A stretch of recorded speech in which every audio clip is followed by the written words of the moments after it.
Welcome back to another episode of Talking Tridents, a Mariners podcast. We are back after a rough sweep by the Blue Jays. We're recording on Sunday, and Mariners just got swept, and a tough loss to end it. You know, those Blue Jays fans were heckling us so much every single game especially today, especially after going 0-3 against them. That was a rough series to watch. Yeah. Oh yeah. I'm kind of speechless after that, honestly. hmm I mean, there wasn't much of anything good from that series. Our pitching was not good. Our offense wasn't good. We had opportunities on Saturday's game, late in the game with A bases lot of loaded, opportunities. no outs, and we couldn't get anyone in a close game. Today we got blown out, so with no offense, and Bryce Miller looked terrible. Sorry, Bryce Miller. I like you, but I don't know what he's been off I this mean, year. just going from 9 series wins in a row to that, I mean, you couldn't have had a Yeah. bigger turnaround. And I'm not saying this is gonna be the downfall of the season already because it's baseball is such a long season. But we were kind of getting Right. accustomed to winning every series, and losing Yeah. Saturday's game, which guaranteed that we weren't winning that 10th series in a row, was kind of hmm rough. But then again, I mean, what are we gonna expect? It's bound to happen at some point. I would have liked it to be against a team not named the Blue Jays, but I guess it's Right. better than a division rival or something like that. So Yeah, it just sucks because the Blue Jays are not great this year, and they were kind of struggling coming into the series, and they're only really two, well, maybe three, Vlad, Bichette, and you could say George Springer, and it's yeah, like, George Springer had a good series. yeah. So it's like, after winning nine straight series, it's like, come on, you think we needed to play at least win the series, especially hmm going into the Yankees tomorrow. So it's like, Yeah, this was opportunity that, like you said, especially coming off nine straight series wins to this, it's not good. I was shocked to see that we were still in first place. That was really refreshing to see. Means at least our division rivals did Yeah, not have a great weekend either. So you know what? We'll take right. take that a little grain of salt for Yeah. the trip. But you know what? Got a good series coming up against the Yankees. I'm excited about it. But I just wanted to really quick on this Blue Jays series talk about, like you said, mentioned earlier, we had chances. I was watching Friday night's game with some buddies of mine, and I literally had walked into the room with the bases loaded and no outs. Cal Raleigh walking. Um, hmm who else was it? Then did Julio walk? No, Julio got on from a hit. Walked. Rosarena walked. Miles Mastroboni grounded into that double play, and that was a huge momentum shift. Mariners were down Yeah. two by that point, and I mean, you can't just go 1-2-3 like that with bases loaded. No. Mastroboni out, Tavares out, Dylan Moore out, and that was it. Yeah, and yeah, Dylan Moore I think struck out to finish it He off. did. Yeah. Yeah, that just can't happen. I hmm mean, and it's just surprise. I mean, the old Mariners would have not surprised me as much, seeing that. But the way the Mariners have been playing recently and guys coming through, and you know that you wouldn't expect that to happen. No, I mean So our guys have been someone's got hitting to. really well with people running with runners in scoring position, Yeah, especially, and we had no outs. I mean, how could a sac yeah, fly not happen? How did a force out with a run scored not happen? I mean, even exactly. Master with no outs, why not lay down a bunt, see what can happen, or I don't know.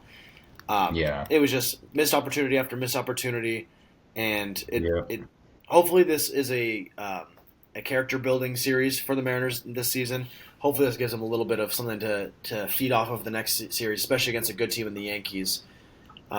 So right. Yeah. So we'll see. I'm a little more. I was already scared, and now I'm even more scared to yeah, for the Yankees series after and I this. don't. I don't know if you've been seeing Aaron Judge too, but he's hmm already been really good this year, but especially in the last week, he's been really good. Yeah, he's been on fire again. He's now passed the tie with With Raleigh Cal for Raleigh, most home yeah, for runs. home runs. So, And he's still batting yep. almost 400, which is just insane to me. But Yeah, at this point in the season is crazy. yeah, So, no, he's continued unlike Jorge Polanco, Polo Bonds, who has Polo fallen Bonds. off, which Yeah. not fallen off completely.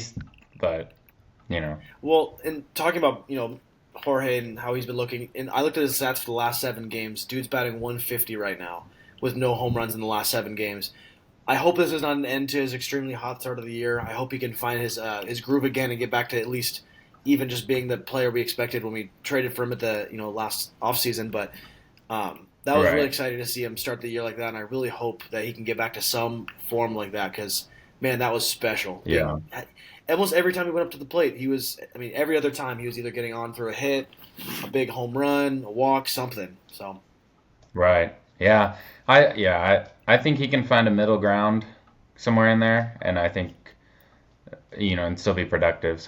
And still be a good hitter, like you said, be the guy that we traded for last year. So we've talked about this in the past. I mean, if he was a player to hit 270, 20 plus bombs, that's all we need from him. I mean, we don't need much more. He was going to exceed expectations, and we had talked about what a contract like that would have looked like if he continued playing the way he was. We knew that wasn't realistic, but it's unfortunate to see how fast the regression happened because in this weekend series, we really needed someone like him to step up. So. Mm-hmm. Yeah, exactly, and that didn't happen, unfortunately. So, well, what do you take from, especially after today, Sunday's start? What do you take from Bryce Miller going forward? I mean, what do you expect from him? Yeah, I mean, arguably last year he was our best pitcher. I mean, if you look at just the stats and the impact he had.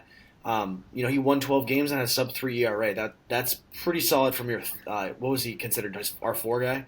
So 4 guy, yeah, because Brian Wu was 5th, now, yeah, because I mean with Kirby and Gilbert down, Miller needs to pitch like a number 2.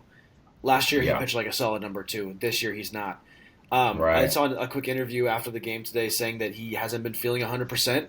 I don't know if maybe all the innings he had pitched last year, which was his most innings by a good 50% more. Maybe that got to him. He's probably sore. He's probably just tired. And, I would be too if every single game I was going out there and I couldn't get out of an inning after 25, 30 pitches. And he's giving up bombs. He's giving up doubles. He's walking guys. He's just not the Bryce Miller we saw the last 2 years. So I don't know what the answer would be. I hope it does not end in an IL stint because this rotation just cannot take another guy going on the IL. Yeah, no, yeah, you're right. We can't. And I think at one point today, the George Springer home run, he left, I think it was a 93 or 92 mile per hour fastball right down the middle. Yeah, and we're accustomed to seeing this guy throwing, 96, 97? Yeah. It's like, seeing the 93, I think the fatigue is setting in. I mean, he's tired. He needs a break. Yeah, but we can't afford to give him a break. I mean, like you said, we need, in times like this where Gilbert and Kirby are injured, we need guys like Bryce Miller to step up. Brian Wu has stepped up, and he looks good. He really has. And even speaking on that, who even jumps into that role? We already have Hancock in the majors. We have Logan Evans in the majors. We just traded away Fake Castillo. And now we're looking at, what are our options? Jonathan Diaz? I mean, that's not something you could do and be productive. I mean, I'd almost rather just bring up another bullpen arm or just have Casey Lagomita start a game and go 3 innings. I mean, do a bullpen start or something like that. I mean, and I'm trying to pull up the schedule right now. Computers doesn't seem to be wanting to help me out with that, but I think we actually have an off day here soon. Let's see. So Thursday. Yeah, we have the series against the Yankees and a Thursday off. So I think tomorrow's Hancock, Tuesday is Wu. And then Wednesday would be Evans again, huh? No, Castillo. Yeah. Sorry, Castillo. So and then with the off day on Thursday, just skip Miller and just throw Evans again, and then go straight from Evans to Hancock again. You think skipping Miller would be a good move? I think it's more beneficial than throwing him in the IL. Well, yeah, but I don't think. If he took one start off and was able to do a mental reset, I really think that would get him to where he needs to be. Maybe he can do a bullpen session. Maybe he can just, have something like that where he's just focusing on that fastball because that's what he's missing this year. He's missing the fastball. We saw multiple times today where he blew 2 fastballs by a batter, and then all of a sudden he's throwing an off-speed pitch, and that's the one he gets hurt on. So there's just something about his cadence and the sequence of pitches he's using is just not being effective this year. So maybe give him an extra day to relax. You never know. Yeah, I don't know because Logan Evans' first start was good, but then his second start wasn't great. Mm. So I don't know. Yeah, I mean, it's going to be tough to see. I mean, we have a lot of young Yeah, pitchers that have not thrown as many innings as they've been throwing, and it's not right. sustainable. So Yeah, I don't think we're quite in the territory of going out and securing another arm because we have no. Kirby and Gilbert coming back. I was out at the Tacoma Rainiers game yesterday on Saturday, and Kirby didn't have the best outing. He went 3 innings, gave up 3 earned runs, but he did strike out 5 batters. So obviously the stuff's still there. Maybe the command's not there yet, but his off speed was working. I mean, he was throwing some pretty sweet pitches. And Yeah, I also saw him using the ABS system, which was pretty cool. Seeing he threw a slider on the outside corner against a lefty, and sure enough, it was a strike. So yeah, that's cool. That's good to see. Yeah, cool that you got to see him. I wanted to make it over to that game, but fortunately I was busy. But yeah, I agree with you. I don't think trading for an arm at this point is necessary or something that we should do. I think with Kirby close and sounds like Gilbert potentially close. Once we get them back, I mean, we should be okay, you know? well, let's look at the timeline right now for Kirby because I had seen an article recently that said Kirby was going to get 3 rehab assignments. Yesterday was number Yeah. 2. So Right. the 10th was his last position. So 11, 12, 13, 14. So potentially he would pitch again on the 15th, which is Thursday, right? Yeah. So if he pitches that day, and then maybe they're gonna activate him after that, regardless of how it goes. Because I mean, in the minors, yeah, you give up 3 runs, it's not ideal. But then again, he still is a major league pitcher, and he's shown resilience enough where I think he's gonna come up. Even if he goes out and gives up 4 runs over 4 innings, they're just gonna give him a shot. So what would Yeah. that put him on? So let's say 1, 2, 3, 4, 5. I mean, we could see him as early as next Tuesday, the 20th. Yeah. And Which as would we had be mentioned, if you amazing. push Miller back that one extra day, you can throw Miller like out of order and put him on the 19th again, move everybody up, and then throw Kirby on the 20th as well. So Yeah. Yeah, that's true. As long as that Kirby's timeline works out like that, then yeah, I mean, that is an option. because what who would I that who would he face on that in that scenario? Let's take a look at our schedule. And so obviously we have the Yankees this week, so he would probably join us in against the White Sox, and I think that would be a good team to face when you come back to the league. I mean, if after being yeah. injured for the first month and a half, why not face the White Sox? So Yeah, you can't really have a better face a better well, worse team, but a better yeah, matchup for you uh coming back. So yeah, that is true. That would be good. Just to get him some work, see where he's at, and hopefully, yeah. kind of ease him into back into the rotation. So, I wonder if but there's do I a. think the Mariners? Sorry, go ahead.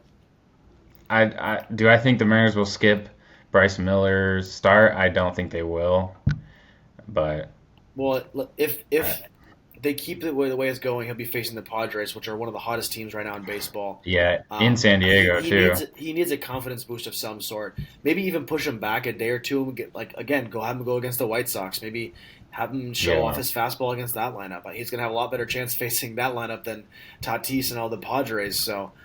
yeah. I mean that's true. Yeah, but So it's going I to be don't interesting. I know. mean, our pitching's been damaged a little bit. Kirby is well on his way back. I haven't really heard anything Hmm. about Gilbert. I think he threw the other day, but I haven't heard anything about a rehab assignment. Yeah, I haven't either. So it's going to be interesting. And who knows? Maybe they say, "Hey, Kirby's back. Let's roll with a 6 man just to give everyone a little bit of a break before Gilbert comes back." I don't think that's the worst idea. So Yeah, give everyone a little extra rest, and yeah, especially since some guys are struggling. Yeah, so and Kirby will get some extra rest too. So yeah, that we could see a scenario like that. hmm But I mean, I think he will be back after his third start because we've seen, in the past, a lot of guys that hmm go on rehab assignments after injuries or whatever, even if they give up runs in the minors. I mean, it doesn't really matter as long as their stuff looks yeah. like where it should be. So As long as their pitches yeah, are moving, their command's there, they're going to give him an opportunity. You can miss a fastball over the yeah, plate, they're gonna bring one him pitch, and back. I that mean, gives up a grand slam. So you're giving up 4 runs in that one pitch. So, yeah, um, yeah, I'm really excited to get all those guys back because this rotation when healthy, as we know, is lethal, and we just got to get back to that. So yeah, hopefully yeah. we can We've get some been damaged goods fixed, and we can see that pay dividends here in the near future. right. We've been beyond lucky with the offense picking us up, but Yeah. as it seems after this series, it may not. continue. So I don't Nothing's know. sustainable in baseball. The one thing that's sustainable is change. So we're bound to have an Yeah, offensive hot streak, a pitching hot streak, and then yeah. back and forth. There's just too Hopefully, at many some point, we games. can do both at the same time. But Yeah, right. another thing that we really haven't touched on was the Mariners' addition of Leody Taveras. Yeah. He was So slotted at right field all 3 games against the Blue Jays. We kind of called it a little bit. I mean, you literally it was called a it strong the possibility, but the day before we claimed him. You said, "Oh, a guy the Rangers just DFA'd is a guy we should go after and get," and they did. So I think they it made watched too our. much sense. I think the It made Mariners too watched much our sense. video and they were like, "These guys are onto something." Yeah, whoever, Jerry Dipoto was out here, man. They're onto something. They're onto something. No, But yeah, I it like. was really good to see because we always talk about what trade deadline acquisitions we're going to make, what offseason moves we're going to make, Right. but the waiver wire works in a lot of different ways, and it can help a team a lot. With Yeah. Victor Robles being out, with him being a former top prospect playing the outfield, such as Leody Taveras, it Yeah. was almost too good to be true. So Right. um, we haven't seen too much action, so I'm going to give him a little grace. I'm not going to say whether or not he's playing up to his expectations or not, because really he's just a filler guy for the time being. He's probably going to look like a fourth outfielder in our roster moving forward once Robles is back. Yeah. I like what I've seen from him so far. I mean, yeah, it's only been 3 games, but he's gotten some hits. Mhm. He's looked good for someone who is, yeah, once Robles is healthy, is not going to be a starting Mm-mm. outfielder for us for a fourth guy. I like it. I like the move. Is there's a lot of is he going to be a Robles type where the Mariners resurrect him?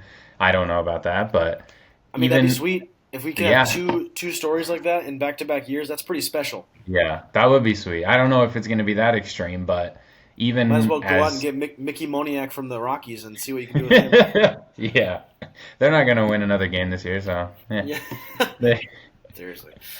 um, but yeah, I mean, even where he sits right now, and where he was with the Rangers, like skill wise and hitting wise, I think he's a great addition as a fourth Hmm. outfielder, or right as of right now, was pretty much our starting right fielder. So, Yeah, yeah, I like the move a lot. I think it was a good move by the Mariners. I like him way better than Samad Taylor or Rylan Thomas out yeah. there. So he'll be a good depth piece going forward, and then he's a good filler right now. So as long as Well, he doesn't, uh, you know, shit the bed. just yeah, I mean, the thing is, teams that go on to win championships that make deep playoff runs have guys like this on their bench. I mean, he they do. was a proven player 2 years ago with the Rangers. He had some really good stats. Nothing really worked out other than that season. I mean, he's had a lot of ups and downs, but he's a fast guy. Yeah. He has really good defense. He has the ability to hit the ball. If you look at his minor league stats, I mean, he was ripping the cover off the ball for quite a few years before he was called up. So, Right. this is a guy that you have as your fourth or fifth outfielder. Imagine if we had a healthy outfield that featured a Rosarena, Julio Rodriguez, Robles, Taveras, and Luke Raley. I mean, That's crazy. that's Yeah. insane. I mean, you put So- each of them get an off day every once in a while. You put one of them at DH when they need to, and that's a really athletic outfield, and that's what this team needs. So I like the pickup. Yeah. I think they're paying him about, what was it, 3.5 million. They picked the remainder of whatever is $5 million is this year. Yeah. Um, Which is which I fine with really me. I, I I mean, like that they picked that up because again, if I do Robles was too. injured, it probably doesn't make sense. But Luke Raley Yeah, and Robles are injured right now, so we really needed it a makes sense. outfielder to Yeah. solidify that right field position. Yeah, for sure. And on this topic, I want to talk about something really quick. So Luke Raley, he'll be back before Robles, and when Luke Raley comes back, what do you do? Is Luke, in my opinion, I would put Luke Raley at first base, Yeah, and depending on how Tavares is playing at the time, keep him in right field and Luke Raley at first, especially with Solano and Tellez being our first base options right now. That's kind of one of our positions of weakness. So I mean, the trickle effect's definitely going to be interesting to see once these guys come back from injury because we have three notable names on the IL right now in Bliss, Luke Raley, as well as Robles, and those were all guys that were on our opening day roster. right. Looking at Tavares, he obviously is a solid defender. I would say he's probably a better defender than Luke Raley, and he is intriguing because he's a switch hitter, Hmm. and also has a lot of speed on the base paths. with how Solano's played, I think my obvious choice would be just to DFA Solano, and then Luke Raley is getting a lot of DH time in there as well, because we don't have really a DH. Um, Well, Polanco. I mean, yeah, Polanco's getting in there, but I want to see him at second base more. I want to see Dylan Moore back to his traditional utility role. That's what he thrives in. Um, but Okay. I mean, I think Tellez Tellez has been incredibly clutch this year, and as awesome Yeah. as that is, that sounds like a bench player to me. That sounds like a guy you Yeah. come up, pull off the bench for a pinch hit something, or a guy that you could go out there and play 2-3 games a week at most. Um, Yeah. Or you play because him solely matchup based. Yeah. Like, So I think Tavares has, if he continues playing even at if he can hit like 240, solid defense, stealing a bag every once in a while, I think he's going to win that right field role until Robles comes back. And then who knows what it yeah. looks like after that? Maybe he is your like genuine fifth outfielder and he just plays as needed. And you know what? You're paying him 3.5 million this year, and he has 2 more years of arbitration. So if anything, maybe another team's willing to trade for him for a bullpen piece. Maybe we have some injuries in Hmm. the bullpen. There's a lot of things the Mariners can do. They are making their rotation or their lineup and their roster pretty flexible, which we need. Yeah. Yeah. Fair enough. What would I you do in that situation?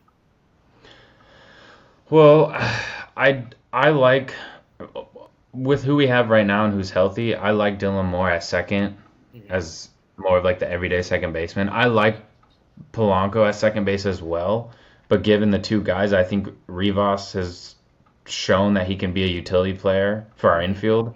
So I would keep him in that role. Ben Williamson obviously has solidified himself as a third baseman for now. JP's at short. I like Dylan Moore at second, and then in that case, Polanco has to be the DH, Hmm. and Luke Raley would be at first with Tellez on the bench as a because Tellez's defense also has been good.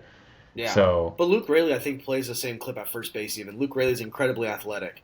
He's yeah, proved that I he can agree. play Yeah, right field, left field, center field, and first base. So yeah. I'm not saying Tellez is a better defender than Raley. I'm just saying Tellez has value as a defender too, where Solano does not have any value as a first baseman, like he defensively. has negative value currently. Yeah, so like if you start Tellez at first here and there or whenever he can still is good defensively too. So it's Yeah. like so he has value there. But yeah, I like Polo at DH and maybe second base sometimes when Dylan Moore is off day or whatever or he's playing a different position. But yeah, same with I think. Mastroboni. I think Mastroboni's a better utility guy too at this moment Mhm. on the bench with Rivas than Dylan Moore because Dylan Moore, I think the way he's hit this year too has proven that he, with the options we have, is better production in the Mhm. lineup as an everyday guy.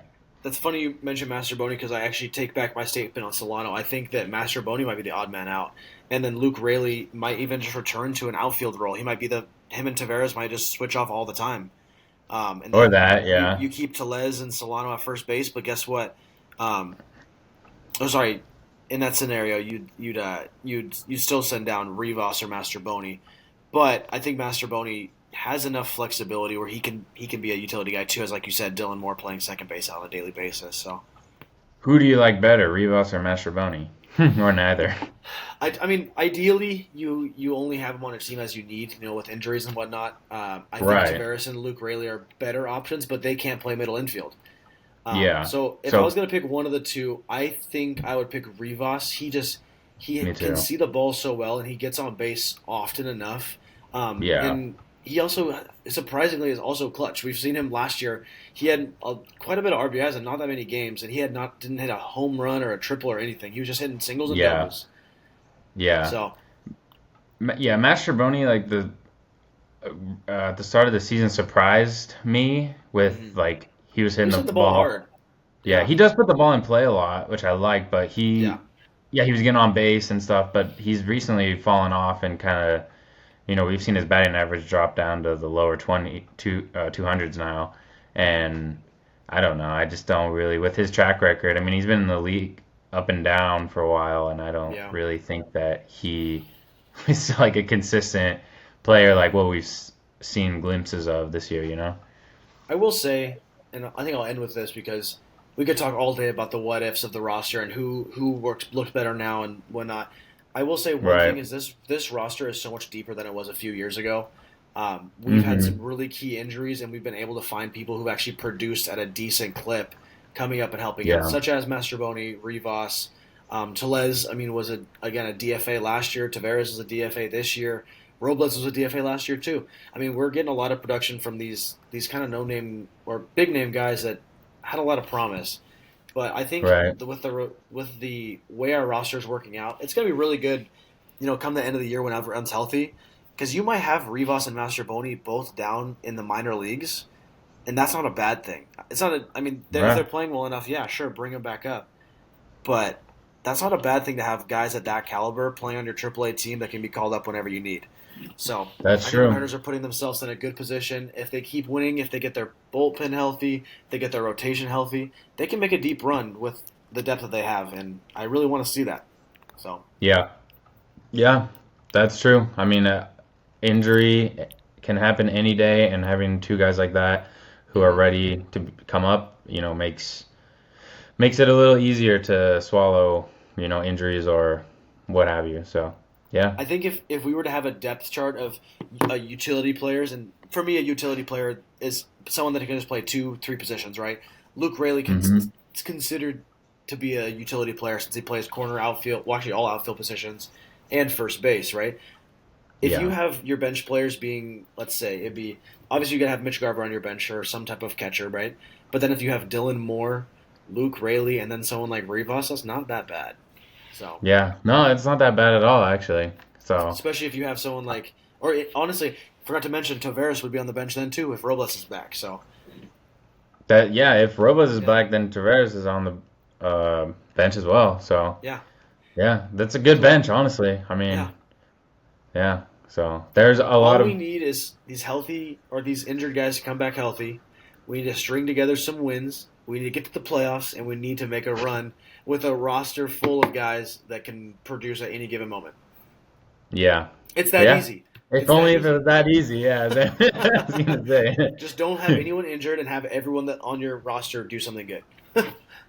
Yeah, exactly. It's not that hard. Come on. That's Just not everyone hard. needs to be clutch. I mean, it's really not that hard. Yeah, I mean, just raise their clutch rating. That's all you got to do. Yeah. Exactly. But looking forward to the Yankee series. It's going to be really fun to see if the guys are going to be able to turn their luck around, put together a good series. Even if we take a one game against the Yankees, as much as that would suck, it's going to be better than nothing. We just can't get swept again. Losing six Yeah. games in a row is hard to come back from, No. and as we know, those 6 games could mean a lot come September and October. So let's hope that these guys Yeah. can string together a few good games and plate appearances. Hopefully, our pitchers can go deep. Brian Wu, come on now, let's go 7 innings. Let's go. Um, Yeah. but this is kind of the second challenge of the year so far for the Mariners, from the Giants sweep to the Blue Jays sweep. So let's hope they can bounce All back. right. I agree. I hope this tough loss today and this series sweep lights a fire in the Mariners offense and gets these guys going to back to what we're used to seeing this year. So, yep. The fans deserve it. So let's make it happen. Let's get a series dub against the New York Yankees, and let's move right on to the Padres and White Sox and keep it rolling. Yes, sir. That'll be all for the Talking Tridents episode this week.